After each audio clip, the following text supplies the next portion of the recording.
All right, hi bio class. Just gonna do a short video here so you know about the topic that you're gonna do your assignment on today and the movie that you're gonna watch.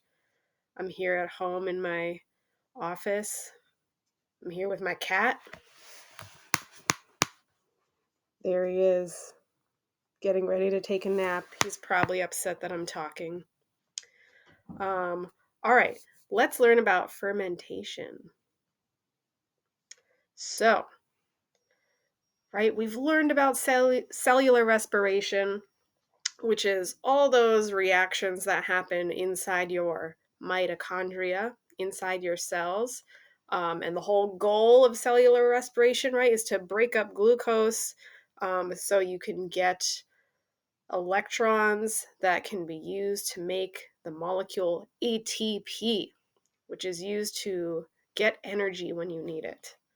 So, fermentation is actually similar, it has a similar goal.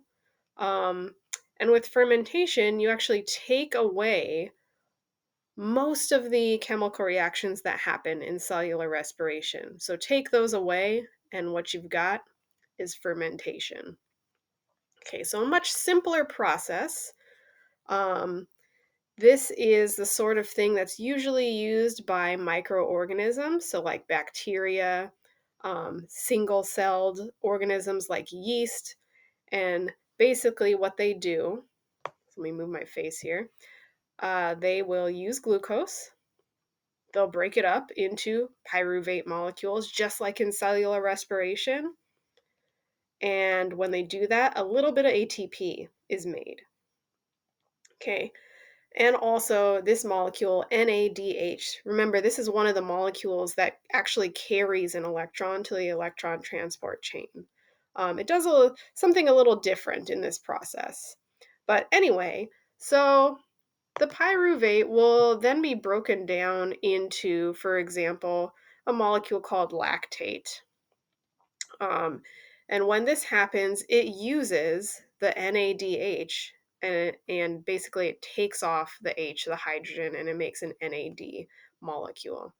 Um, it's okay. You don't need to understand what that is. Just know that this molecule gets used up during this process. Okay. So what happens is this NAD molecule that just got used, it's now going to go back to the beginning part of the process. So the bacteria or the yeast or whatever the organism that's doing this, it does stuff to this molecule to turn it back into NADH, and then the NADH can be used again to break down more pyruvate into something like lactate. Okay, so it's a cycle.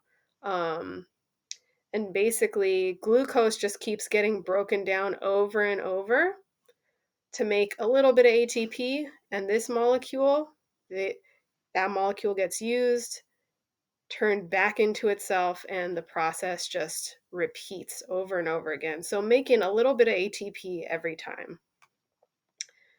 Okay, so that's the technical part of it. This is the fun part.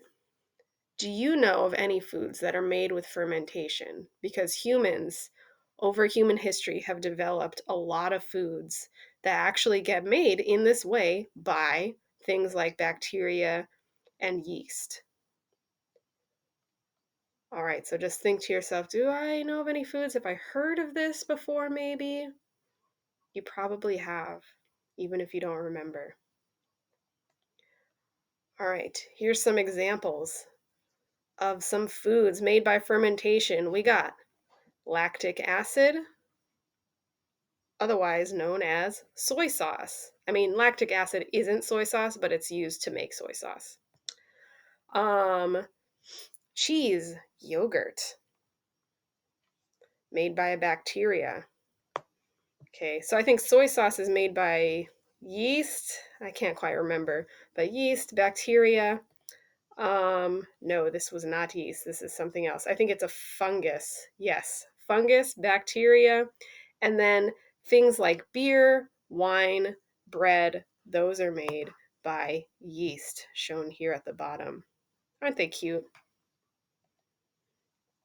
All right. So, anyway, all these microorganisms, they're not doing this for us to make us food, right? They're doing it because they want to eat something, usually the thing that we give them before these foods are made. So, we give them stuff to eat, they eat it up, and then the products that come out of that when they're making their energy from their food is what we eat.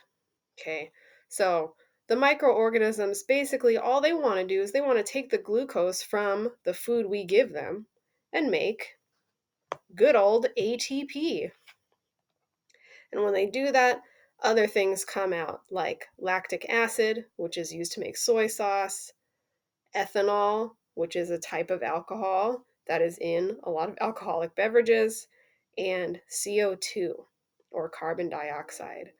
So they're making these things just by accident. They're not really making them for us.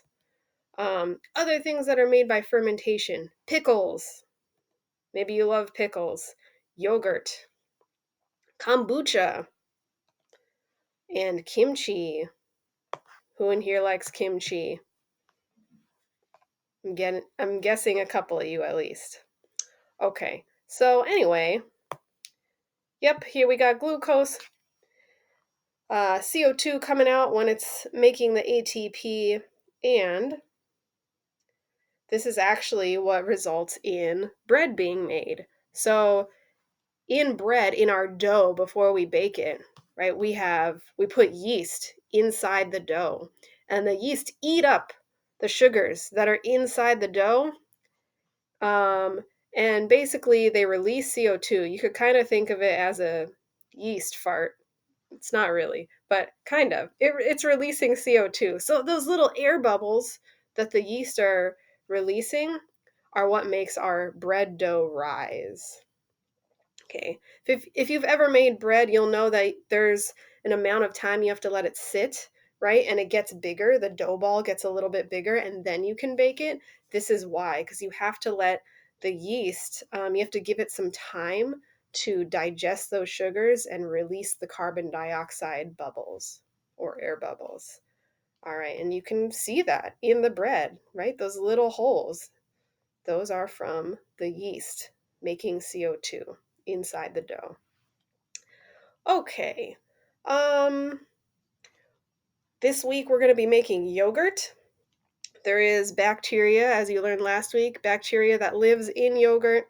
And fun fact, we think these bacteria may have originally lived inside of plants.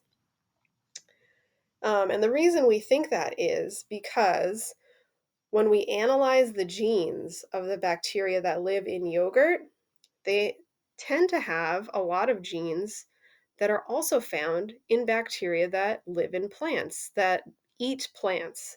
Okay, so they have similar genes.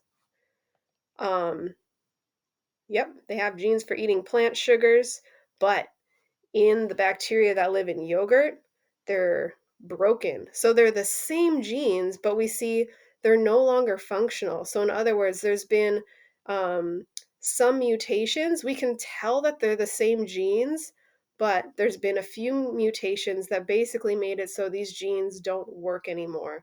And we think that's because when these bacteria made them switch from plants to dairy products, that they ended up not needing those genes anymore. So over time, right, the genes broke, but it was like, no big deal. I don't even need that gene anymore. So now they're just ghost genes. They're just evidence that tell us that they came from plant bacteria. So pretty cool. All right. Next, you're going to do a little reading about yogurt so you understand what's happening when we actually make the yogurt later this week. After you do that, you will watch a little documentary about fermented foods. I think it's kind of interesting, actually. And if you like food, you might find it interesting too. All right, I will see you all tomorrow. Have a good class. Bye.